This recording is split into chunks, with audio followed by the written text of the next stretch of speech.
Yes, students, in this lecture series, we're going to take an overview of a C programming language. We're going to look at the main features of a C programming language that will allow you to start writing simple programs, and then later we're going to get uh, into more depth of these topics in subsequent chapters. So this chapter should give you a very good overview of the features and how do you actually write a C program, compile and run it.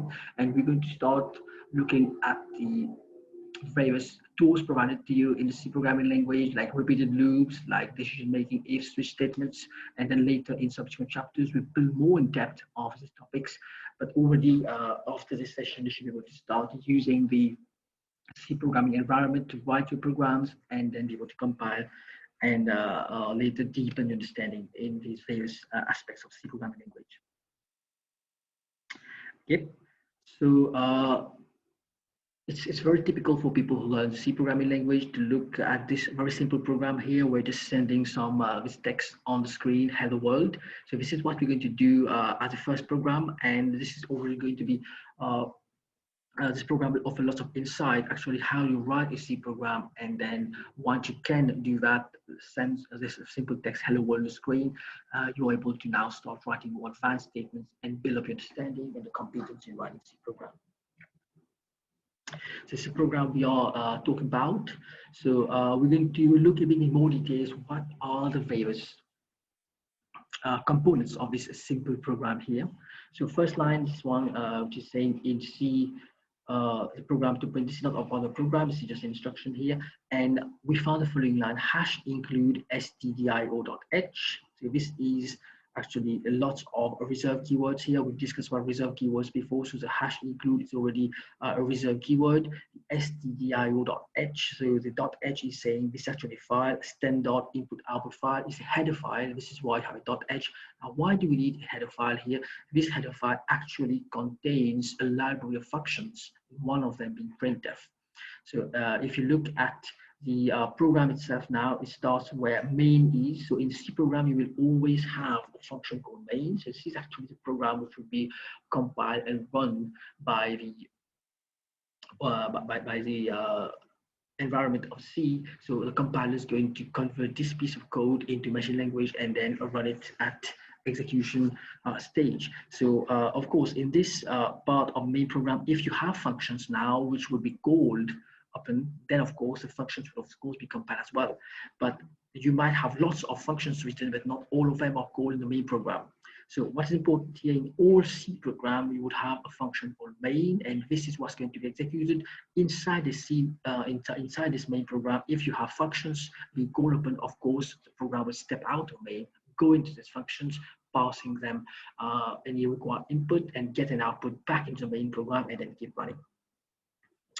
So as we look forward again to this, the first program, we've discussed about main. So we'll come back, of course, as we go along on the main program. So first, after main, you find these two parentheses. So it's C, and most of the languages you'll be using the open parentheses here are actually the input argument. So currently is empty, so we're not passing any inputs into the main program. So nothing is being passed into it. On the other hand, if you look at the printf functions, the name of function is printf. You have again the parentheses, opening parentheses, a closing parentheses.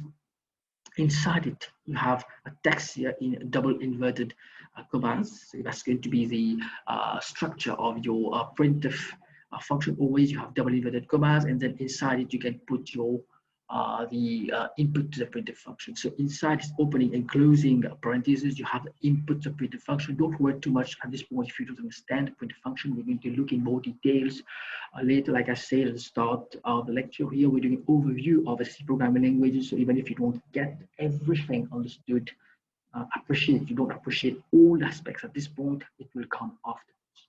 So the main objective of this part of chapter of this particular lecture series is to get you started into C programming, and then over time build up your understanding of why you did this and that. Now, next thing we want to look at is when your main program starts, you have the opening curly brace and the closing curly brace. So this is saying the main program starts here, ends here. In this simple program here, just one line.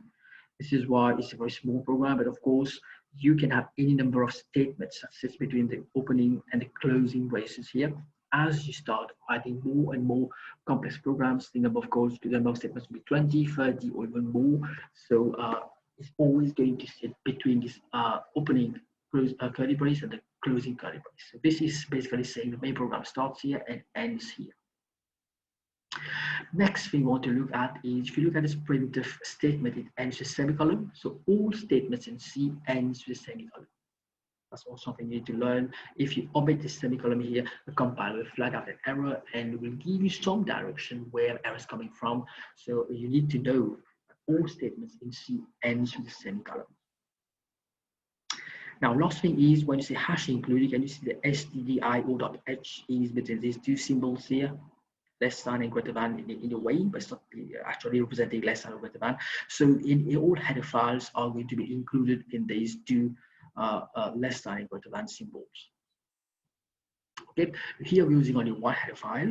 If we need other functions where we're using other functions which are found in other header files, for example, if you're using mathematical functions, you would need to add the math.h header file, which is provided, of course, as part of the operating environment for C.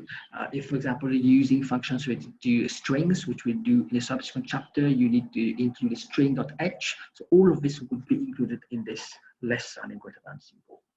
So a very good start for us with a simple program here. If you just input that into your C program environment, you compile and run, you should be able to produce the hello world on the screen. So let's do that now. Let's shift to the dev C++ open source programming environment. And to do that, it's going to be a very fundamental step for you to be able to run your programs in the future. So I'm just going to shift to the dev C++ programming environment.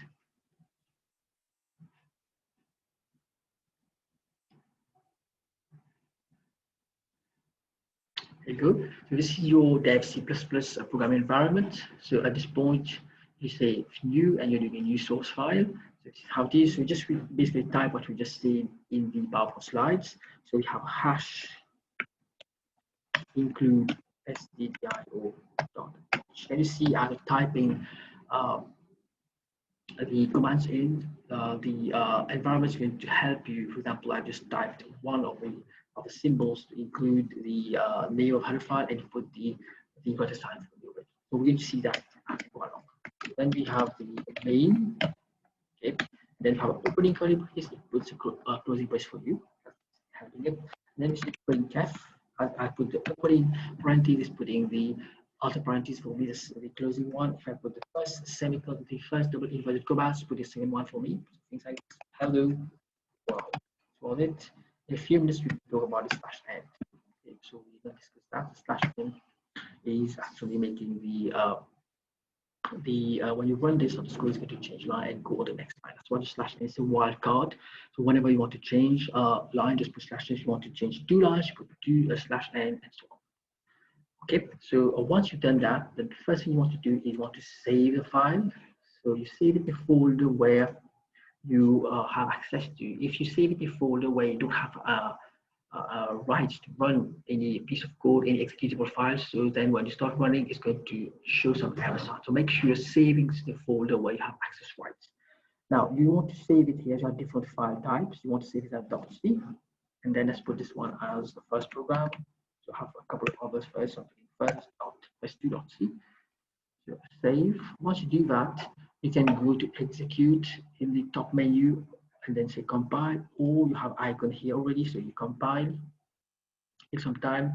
As you're compiling or running your piece of code, you can actually call your antivirus and you can do some check on the program if there's anything dangerous there, especially when running, you're going to find that. So in this case, we find there are 0 errors and 0 warnings. So once it's properly compiled, then you can just run it.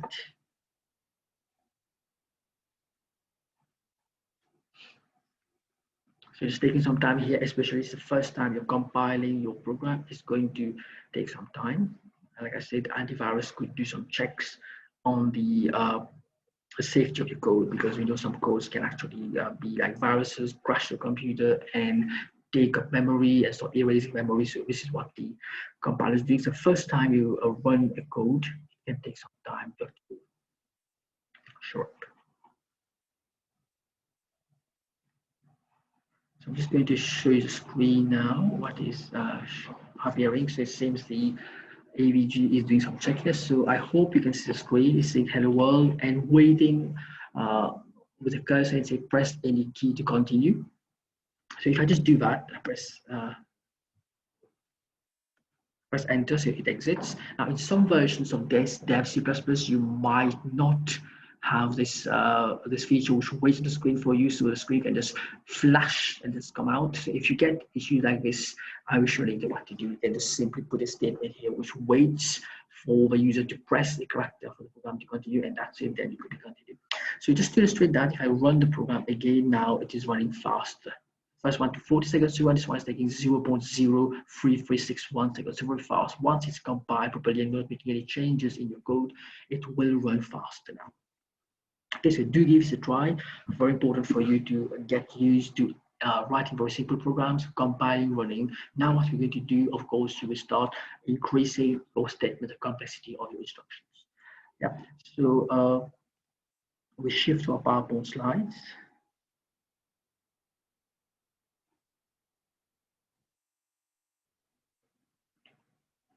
Okay, so we just input this program and it's working fine. Okay, so there are lots of information given there, which of course I'm sending you the lecture slides. So do read through. I've explained most of these things written here. What is the main program? The special one, Opera OC program would have a main program. What's the hash inclusive keyword? You could header files. In this case, stdio.h is standard input output. So the printf function is found in that library file. So you can find there are blank spaces, so you can use blank spaces throughout your piece of code to make it more readable. Readability is very important, and commenting as well. So if you want to talk about comments, so you have opening and closing curly braces. We talk about that.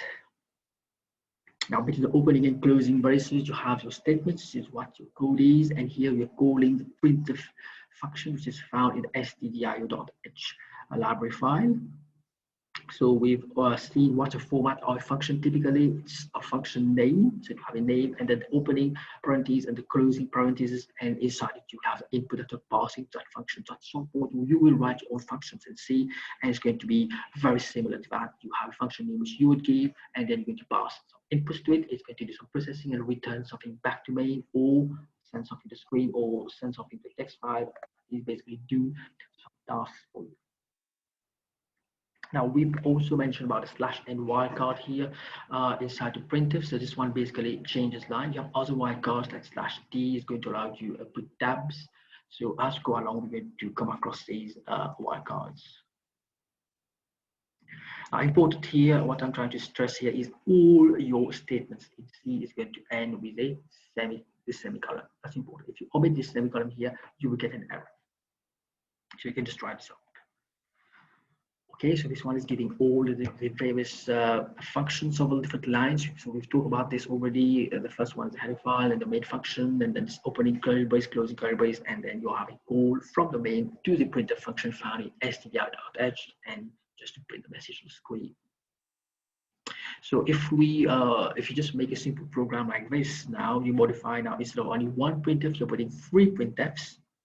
The first one is hello, semicolon. The second one is just world, and the third one is printf with a wildcard on them. So you can call printf functions on the wildcards, you can change the line. So if you run that piece of code, you find you get exactly the same message. Why? Because this first printf, so the header file is the same, the main, opening, curly brace, closing curly brace, that's the same thing as before. Now this printf is simply printing hello with a space here. So a space is very important. You're leaving a space after the comma here and before your double inverted comma for the printf function ends, and of course all the printf will have a semicolon, and then there's no change of line. So on the same line, he's going to print world here without any spaces, and when it comes to third printf, he's changing line. So you get exactly the same message, the same function that we've seen earlier. So next topic we want to look at in our overview of C programming languages are variables and arithmetic operations. And we're going to do that now in a simple program that's going to convert our temperatures from degrees Fahrenheit to degrees Celsius. So we need that's a formula. If you have a temperature, for example, in degrees Fahrenheit and you want to convert it to degrees Celsius, that's what you need to do. use a formula here to calculate. So we want to write a very simple program that's going to give us some output like this. So the first column here are your temperatures in degrees Fahrenheit, and these are the temperatures in degrees Celsius. So we want to automatically do that. The starting value for our temperature in degrees Fahrenheit of 0 until 300 is depth of 20. And for each particular value, we want to calculate this corresponding temperature in degrees Celsius and put them to screen. Of course, on top there, in this particular output, you don't have any label for the columns, but you could add a column, for example, say this is degrees Fahrenheit and this is degrees Celsius, much more informative. So as we look through this program here, we're going to introduce some further concepts. So we are learning by doing here, not just introducing the concepts in theory and that's applying. We are looking at practical programs and then discussing the features. I think it's much more provides a better learning outcome as opposed to just going for theory. So let's look at the program here. Definitely there'll be new concepts again, which we'll discuss. So let's look at this program. First thing we want to discuss is what are the elements we've already seen in our very simple program we've seen earlier for the hello world. So first thing we've already looked at is the hash include stdio.h. So this one is including the header file. So why we're doing that inclusion? Because you're using printf. So to be able to use printf, that printf should be located somewhere. It is found in this header file. That's the first thing. Now, what other things which we've seen in our hello world program, you can find main. So forget about this line for the time being. So we have a main program, an opening curly brace and a closing curly brace here. So this one is corresponding to this one. Okay, now we have a series of statements here, which we'll look at in a few minutes. So what else did we find in the hello world program, which is common here, is all your statements you have here are and the semicolon, except for the while here. You don't find any semicolon after the while, so we'll discuss that. And then all of the statements here ends with semicolon. If you look at printf, like we discussed earlier, you have an opening parenthesis and close parenthesis, and then inside it you have some arguments. Yep. And then you have a double inverted comma, but this one is a bit different here. You have a comma, and then you have some names of some variables. Okay, so let's go ahead and try to look at these various elements which are new to this program, which adds on to our hello world program. So first thing we found that we have this line on top here, which is in printf Fahrenheit Celsius table and give some values. So this is actually a comment. So in C, you have two ways to write comments. So first one, this one, the block comment means it starts on one line and ends on another line. So this is how you do a block comment.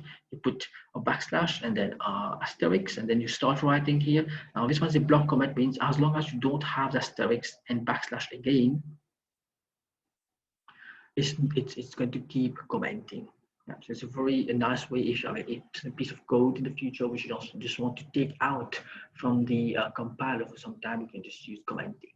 So but basically comments, of course, are used to provide information to you as a programmer or the users of your code later, which gives some information what actually this code is doing. It could be at high level here. Just go back. It could be at high level here, means when someone is looking at the code, say, yes, this program is actually converting my Fahrenheit to degrees Celsius, but you can, of course, comment on line by line here. So this line is saying this is a lower limit of temperature table. So we are starting at a lower value of 0. And it's the upper limit of temperature, which is 300, and you are actually incrementing in steps of 20. If you look back on the table we had earlier, so you're starting at 0, you're ending at 300, and you're incrementing by 20 every time. So this is what this line is saying for informative. I can say, so these are comments. When you compile this program, all these comments would not be part of the machine code or the execution. These comments are just for you as a user or for future users of the code who actually accessing the code and looking what you've done. Okay, I hope it's clear. So the commenting is, this is how you do it. The second way you can comment is if you're doing line comment here, if you put double of the slashes here, then you're doing line comments. They're very useful if you're doing only a comment for one line. You can just start it with the two double slashes, and you don't need to pay it as well. This is for line comments.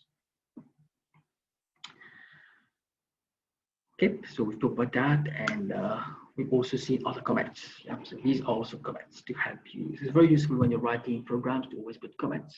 Don't overdo it, don't put too many comments. So your comments are at your own discretion how many you want to use them, but basically it's to make your code more readable yourself or people who are using the code in the future.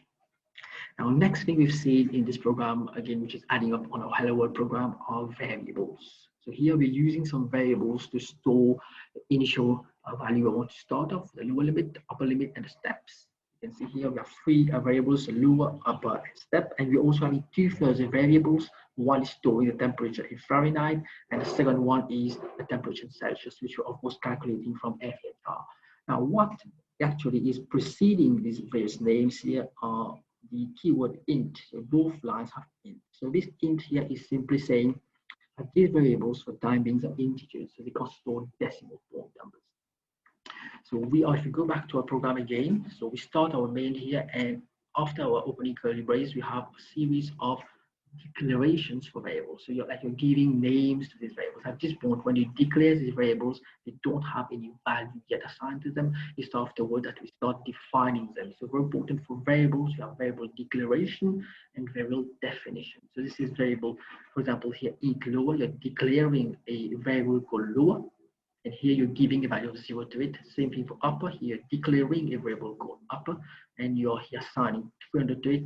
Same thing for step. You're declaring a function integer, int of type int, and then you're giving a value of 20 to it. So this is a function declaration, a variable declaration, and here's variable definition or assignment.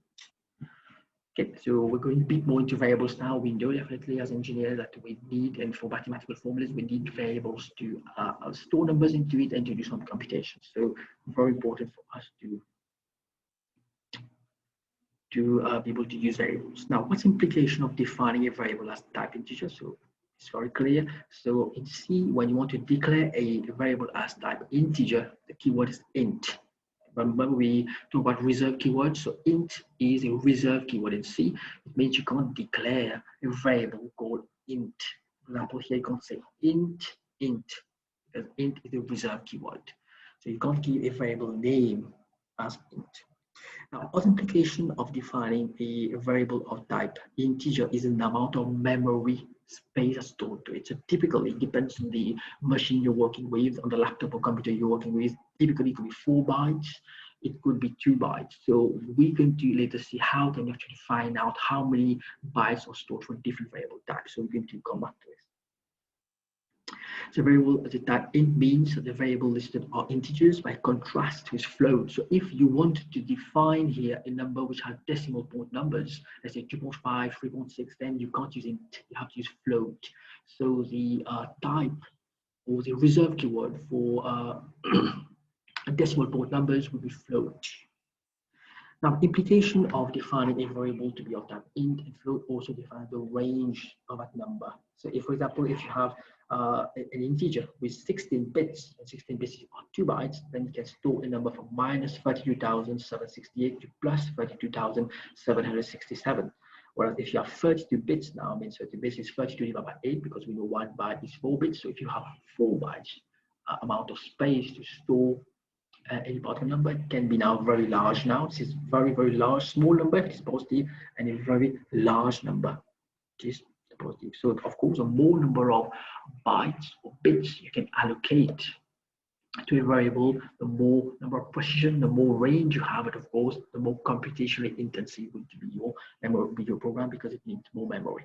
Now, what are different variable types you can use in C? So as for those, so characters, only one single character. For example, it can be A, B, C, D.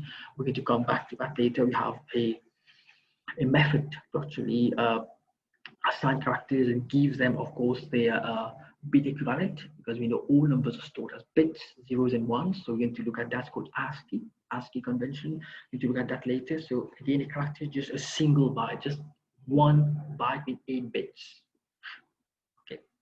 Now, next type, these are a few of them. Short. So if you use a keyword short for the data type, it means a short integer. A long is a long integer. So why short and a long? So you could be reserving more number of bytes for your integers as opposed to an integer itself.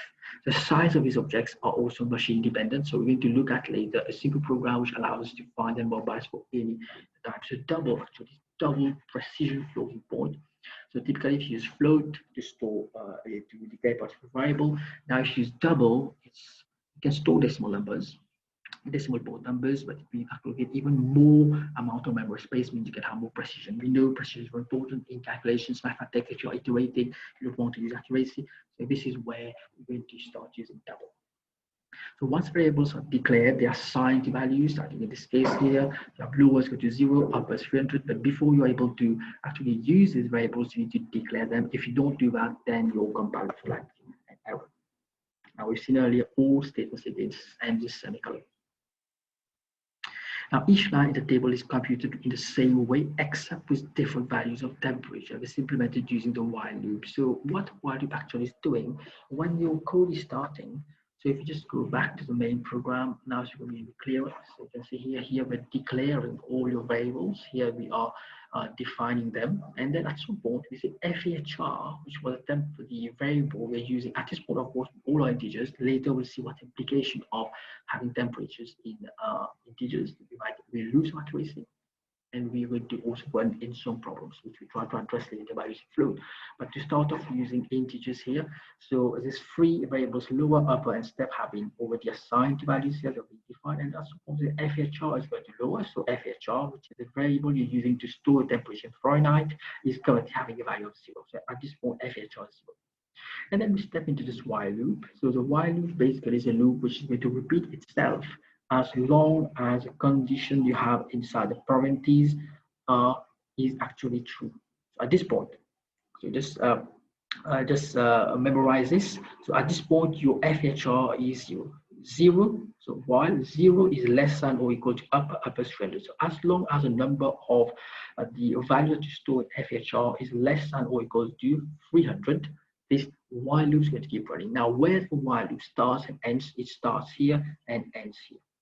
You have an opening curly brace and the closing curly brace. So this is why now you have a semicolon for your while loop, because the while loop doesn't stand on itself. It has statements that are within it. So the while here is not a statement itself, it's a construct to repeat statements. So you don't have a semicolon after here. Okay, so once we have already assigned a value for FHR, which is 0 initially, and then we check is 0 less than or equal to 300? Yes, it is true. So as long as it's true, we will step inside this code and run this. So what we actually do once FHR is 0, so then we calculate the value for Celsius. So Celsius is going to 5 multiplied by the formula we've seen earlier. So this value is going to be 0, and we get a corresponding temperature for Celsius.